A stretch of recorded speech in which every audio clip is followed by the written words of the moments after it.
Bold ആയിട്ടുള്ള സ്ത്രീകൾ അല്ലെങ്കിൽ കരിയറിൽ സക്സസ്ഫുൾ ആയിട്ടുള്ള ലേഡീസിനെയൊക്കെ നമ്മൾ ബോൾഡ് ആൻഡ് ബ്യൂട്ടിഫുൾ എന്ന് പറയും. പക്ഷെ റിയൽ ആയിട്ടുള്ള ബോൾഡ്, ബ്യൂട്ടിഫുൾ ആൻഡ് ഈ ഒരു പൊസിഷനിലേക്ക് എത്താനായിട്ട് ഒത്തിരി സ്ട്രഗിൾ ചെയ്ത് നമ്മളെല്ലാവരും ആഗ്രഹിക്കുന്ന ഒരു പൊസിഷനിലേക്ക് എത്തിയ വ്യക്തിയാണ്. So how are you feeling career wise, person wise, ഈ ഒരു സ്റ്റേജിൽ എന്താ തോന്നുന്നത്? Career wise, still we are struggling. That is, struggle will be for our whole life. നമുക്ക് പറയാൻ പറ്റില്ല, ബിക്കോസ് എല്ലാം ദിവസം നമുക്ക് വേറെ വേറെ ഒരു ചലഞ്ച് വരണുണ്ട്. സോ നമുക്ക് അതനുസരിച്ചിട്ടാണ് നമ്മൾ മുന്നിട്ട് പോകുന്നത്. ദ സെക്കൻഡ് തിങ്ക് സക്സസ്ഫുൾ പറഞ്ഞില്ല, I think still I'm a struggler. Obviously എനിക്ക് ഞാൻ ഒരു 300+ ആർട്ടിസ്റ്റിൻ്റെ കൂടെ ഞാൻ വർക്ക് ചെയ്തിട്ടുണ്ട്, മൊത്തം celebrities all over India. So അതനുസരിച്ചിട്ട് ഒബ്വിയസ്ലി സക്സസ്ഫുൾ ആണ്, പിന്നെ ഹാപ്പിയാണ്. പേഴ്സണൽ ലൈഫിൽ ഒബ്വിയസ്ലി ഭയങ്കര ഹാപ്പി, ബിക്കോസ് എൻ്റെ ഫാമിലി, എൻ്റെ അനിയൻ, രണ്ട് അനിയനുണ്ട്. പിന്നെ എൻ്റെ ഫ്രണ്ട് സർക്കിൾ. സോ ഇപ്പോൾ ഫ്രണ്ട് സർക്കിൾ പറഞ്ഞാൽ നമുക്ക് ഭാവന ഉണ്ടോ, മഞ്ജു ചേച്ചി ഉണ്ടോ, രഞ്ജിനി ചേച്ചി is very close to me, because is mice like എൻ്റെ ചേച്ചിയെ പോലെ. പിന്നെ എൻ്റെ ഫ്രണ്ട്സ് ഉണ്ടോ, ബെസ്റ്റ് ഫ്രണ്ട് ആയിട്ട് ബബ്ബി ഉണ്ടോ, പിന്നെ അങ്ങനെ ശശാങ്ക് ഉണ്ടോ. So Vikas is very close to me. Ranju, obviously, നമ്മൾ സിസ്റ്റേഴ്സ് ആണ്. So there is no differences me and Ranju. So അത്ര ആൾക്കാർ എൻ്റെ കൂടെ ഉണ്ടായിട്ട് ഞാൻ ഒബ്വിയസ്ലി ഞാൻ ഭയങ്കര ഹാപ്പിയാണ്. എനിക്ക് പറയാൻ നമ്മൾ അത്ര ഉണ്ടായിട്ട് പിന്നെ നമ്മൾ ഹാപ്പി ഇല്ല പറയുന്നില്ല, അത് മോശമായി പോകും.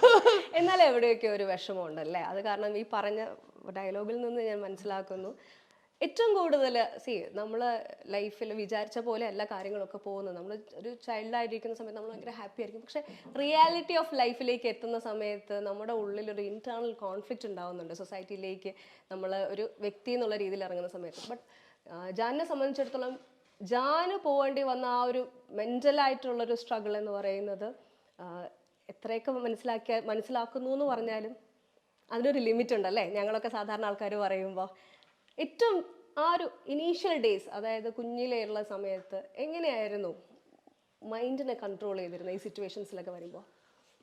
ആ ചെരുപ്പ് വയസ്സിൽ എനിക്ക് കുറേ സാധനങ്ങളും എനിക്ക് ഇപ്പോൾ അറിയാൻ പറ്റില്ല, ബിക്കോസ് നമുക്ക് ഒരു ടീനേജർ ടൈമിൽ എനിക്ക് ഭയങ്കര കൺഫ്യൂഷൻ ലൈഫ്. ബിക്കോസ് എൻ്റെ ഫസ്റ്റ് അട്രാക്ഷൻ പറഞ്ഞിട്ട് എൻ്റെ ഒരു ടീച്ചറുണ്ട്, നോട്ട് ഇൻ മൈ സ്കൂളിൽ, നമ്മളുടെ അടുത്ത ഒരു കുട്ടികളുടെ സ്കൂളുണ്ട്, ആ സ്കൂളിൻ്റെ ഒരു ടീച്ചറിൻ്റെ കൂടെ ഭയങ്കരമായിട്ട് അട്രാക്ഷൻ. പക്ഷെ നമ്മൾ ആ ടൈമിൽ അറിയാൻ പറ്റില്ല, ബിക്കോസ് ഇപ്പോൾ കുട്ടികൾക്ക് പെട്ടെന്ന് മനസ്സിലാവും സെക്സ്വലി എന്താ പറയുക, ജെൻസ് ആണ്, ലേഡീസ് ആണ്, ട്രാൻസ്ജെൻഡേഴ്സ് ആണ്, ഗേ ആണ്. സോ ഈ കാര്യങ്ങളും നമുക്ക് ഇപ്പോൾ ഇൻ്റർനെറ്റിൻ്റെ അത്ര നമ്മൾ വന്ന് ആൾക്കാർക്ക് അത്ര മനസ്സിലാവുന്നത്. ഈ ഓറിയന്റേഷൻ എന്താണെന്ന് നമുക്ക് തന്നെ മനസ്സിലാക്കാൻ അന്നത്തെ കാലത്താണ്. നമുക്ക് ആ ടൈമിൽ നമുക്ക് ജെൻഡർ ഓറിയന്റൽ ഒന്നും കാര്യങ്ങളും നമുക്ക് അറിയത്തില്ല. സോ നമ്മൾ മനസ്സിൽ എന്താ തോന്നുന്നു അതൊക്കെ നമ്മൾ ചെയ്തിട്ടുള്ളൂ. പിന്നെ എൻ്റെ ഗ്രാൻഡ് മദർ എൻ്റെ ഭയങ്കര സപ്പോർട്ടീവ് ഉണ്ട്, കാരണം കൂടെ ആടെ എന്തെങ്കിലും ചീത്ത പറഞ്ഞില്ല ആള് സമ്മതിക്കില്ല. പിന്നെ എൻ്റെ അങ്കിൾസ്, ആൻറ്റീസ് എല്ലാവരും ലൈക്ക് ഭയങ്കര ക്ലോസ് ആയിട്ട് ഇരിക്കുന്ന കുറേ ആൾക്കാരീസ് ഉണ്ട്. സോ ഇപ്പം എൻ്റെ 3 ആൻറ്റീസ് ആണ്. So 1 is in high court lawyer ആണ്, ഗുവാഹത്തിയിൽ government lawyer. So 1 teacher, 1 vice principal, she got just retirement. So ഈ 3 ആൻറ്റി എൻ്റെ ഫ്രണ്ട്സിനെ പോലെ, എൻ്റെ അമ്മൻ്റെ കുറ്റങ്ങളും നമ്മൾ ഷെയർ ആക്കും. സോ അങ്ങനെയാണ് ക്ലോസ്നെസ്. പിന്നെ എല്ലാവരും പറയുന്ന ഒരു കാര്യമേ ഉള്ളൂ, എന്തെങ്കിലും ചെയ്യൂ, ബിക്കോസ് വാട്ടെവർ നമ്മൾ ചെയ്യുന്ന കാര്യം മാത്രം നമുക്ക് റിഫ്ലക്റ്റ് ചെയ്തിട്ടുള്ളൂ, നമ്മൾ ജെൻഡർ അല്ല. കാരണം ഇപ്പോൾ ജെൻഡറായിട്ട് നമ്മൾ റിഫ്ലക്ഷൻ ഉണ്ടെങ്കിൽ നമുക്ക് അത് ഇൻ ഫ്യൂച്ചർ വർക്ക്ഔട്ട് ആവില്ല. ബട്ട് നമ്മൾ ചെയ്യുന്ന കാര്യങ്ങളും ജോലികൾ, നമ്മൾ ബിഹേവിയേഴ്സ്, നമ്മളെ ആൾക്കാർക്ക് ആ പേര് മാറുന്നത് ഇങ്ങനെയാണ്, അങ്ങനെ ആ രീതിയിലേക്ക് മാത്രം നമുക്ക് തിരിച്ച് കിട്ടിയിട്ടുള്ളൂ. So just always like be careful, നമ്മൾ പേരെ ചീത്താവില്ല. അത്ര മാത്രം നോക്കി നമുക്ക് നന്നായി പെരുമാറുക, നല്ല രീതിയിൽ ജോലി പേരുണ്ടാക്കി എടുക്കുക അല്ലേ? അതെ. ഇപ്പൊ ഞാൻ മനസ്സിലാക്കുന്നിടത്തോളം അപ്പം ജാനിന്റെ ഒരു ചേഞ്ച് ഓവറിന് വീട്ടിൽ നിന്ന് തന്നെ നല്ല സപ്പോർട്ട് ഉണ്ടായിരുന്നു. യൂഷ്വലി കുട്ടികളിൽ ഇങ്ങനെ ഒരു സംഭവം പേരൻസ് പൊതുവെ ഐഡന്റിഫൈ ചെയ്യാൻ പറ്റും എങ്കിൽ പോലും അവരതിനെ ഇഗ്നോർ ചെയ്യുകയോ അല്ലെങ്കിൽ കുട്ടീനെ വേറെ രീതിയിൽ സൈക്കോളജിക്കലി എന്താ പറയുക ഇത് അങ്ങനെയല്ല വേണ്ട ഇപ്പം ഫോർ എക്സാമ്പിൾ നമ്മൾ ഒരാൾ ട്രാൻസ് വുമൺ ആവാൻ അല്ലെങ്കിൽ ട്രാൻസ്മാൻ ആവാൻ തീരുമാനിച്ചു കഴിഞ്ഞാൽ അവരതിലേക്ക് എത്തിക്കഴിയുമ്പോൾ ഇപ്പോഴും നമ്മുടെ സമൂഹം പറയുന്നത് നല്ലൊരു അടി കൊടുത്താൽ ശരിയാവുമായിരുന്നു എന്ന് പറയുന്ന ആൾക്കാർ നമ്മുടെ കൂട്ടത്തിൽ തന്നെ ഉണ്ട്.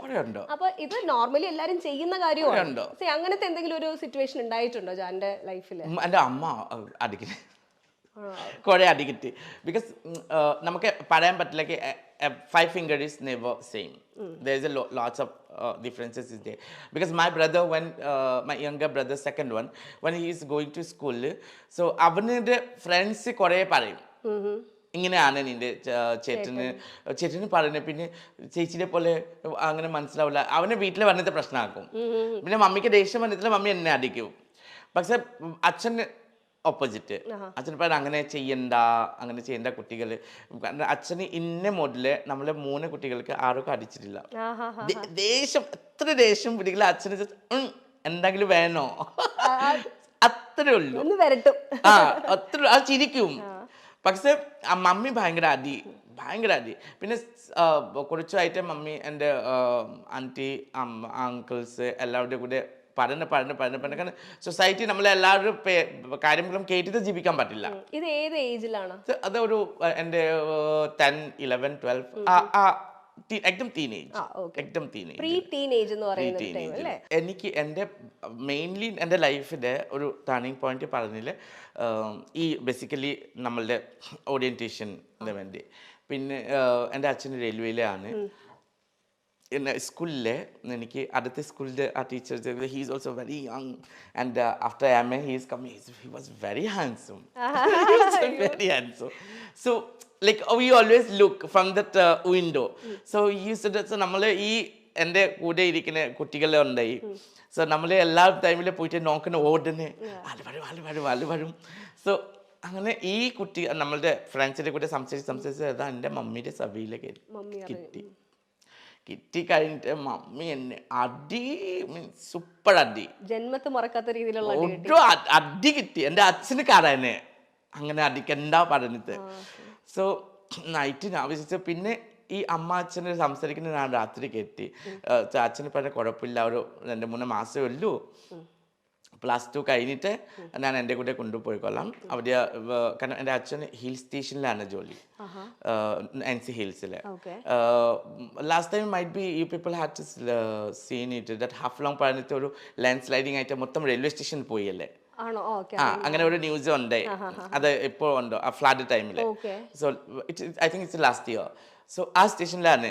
സോ ആക്സസ് ഒന്നും ഇല്ല സോ ഞാൻ കേട്ടിട്ട് ഞാൻ വിചാരിച്ചു ഇപ്പോൾ ഞാൻ ഡാൻസ് ക്ലാസ്സിൽ പോകാൻ പറ്റില്ല പിന്നെ അച്ഛന് കൊണ്ടുപോയി കഴിഞ്ഞിട്ട് എനിക്ക് അച്ഛൻ്റെ വേണ്ടി കുക്കിംഗ് ചെയ്യണം സ്കൂളിൽ പോകണം ടീച്ചേഴ്സ് ജോലി എനിക്ക് നടക്കില്ല അത് കഴിഞ്ഞിട്ട് ഞാൻ അപ്പം തന്നെ പിറ്റേ ദിവസം സ്കൂളിൽ ഡ്രേസില്ലേ ബാഗിലെ സ്കൂൾ ബുക്സ് ഒന്നുമില്ല കുറച്ച് ടൂന്നി സോ ഞാൻ ആൻറ്റിയുടെ വീട്ടിൽ പോവും ഞാൻ വന്നിട്ട് റെയിൽവേ സ്റ്റേഷനിൽ നേരിട്ട് ഞാൻ സ്റ്റേഷൻ മാസ്റ്റർക്ക് പറഞ്ഞ് അങ്കിൾ എൻ്റെ അച്ഛൻ പറഞ്ഞ് ആൻറ്റിയുടെ വീട്ടിൽ പോകണം എൻ്റെ ട്രെയിനിൽ വിടാൻ വേണ്ടി പറഞ്ഞു സോ ആ സ്റ്റേഷൻ മാസ്റ്റർ എനിക്ക് ഗാഡിയുടെ കമ്പാർട്ട്മെൻറ്റിൽ വന്നിട്ട് ഗുവാഹത്തി റെയിൽവേ സ്റ്റേഷനിൽ സ്റ്റേഷൻ മാസ്റ്ററിലെ കബിനിൽ കൊടുത്ത് മതി കുട്ടിക്ക് ആൻറ്റി കൊണ്ടുപോയി കളെ ബിക്കോസ് എൻ്റെ അച്ഛൻ്റെ family is very well known family doctor Bhupen Hazarika ഒരു മ്യൂസിക് ഡയറക്ടർ ബോളിവുഡിൽ സോ ഹി ഈസ് മൈ അച്ഛൻ അമ്മവൻ so we are from that family.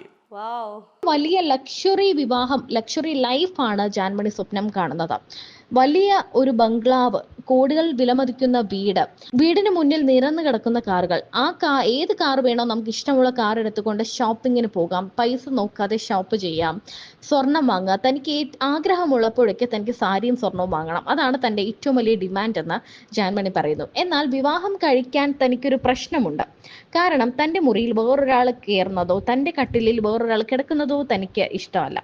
വേറെ എല്ലാം താൻ ഷെയർ ചെയ്യും, പൈസ ഷെയർ ചെയ്യും, ഫുഡ് ഷെയർ ചെയ്യും, അങ്ങനെ എല്ലാം ഷെയർ ചെയ്യുന്ന ആളാണ്. പക്ഷേ തൻ്റെ മുറിയോ തൻ്റെ കിടക്കയോ മറ്റൊരാളുമായി ഷെയർ ചെയ്യില്ല എന്നാണ് ജാൻമണി പറയുന്നത്. അങ്ങനെ ഒരു പ്രശ്നം തനിക്കുണ്ട്. അതുകൊണ്ട് തന്നെ വിവാഹത്തെക്കുറിച്ച് പറയുമ്പോൾ അതൊരു വലിയ പ്രശ്നമാണെന്നാണ് ജാൻമണിയുടെ പക്ഷം. ഇങ്ങനെയുള്ള ജാൻമണി എങ്ങനെ വിവാഹം കഴിക്കും, എങ്ങനെ പ്രണയിക്കും എന്നാണ് ആരാധകർ ചോദിക്കുന്നത്. എന്നാൽ തനിക്കൊരു വിദേശിയെ വിവാഹം കഴിച്ച് ഒരു കോടീശ്വരനെ കല്യാണം കഴിച്ച് സെറ്റിൽ ആവാനാണ് ആഗ്രഹം എന്നാണ് ജാൻമണി പറയുന്നത്.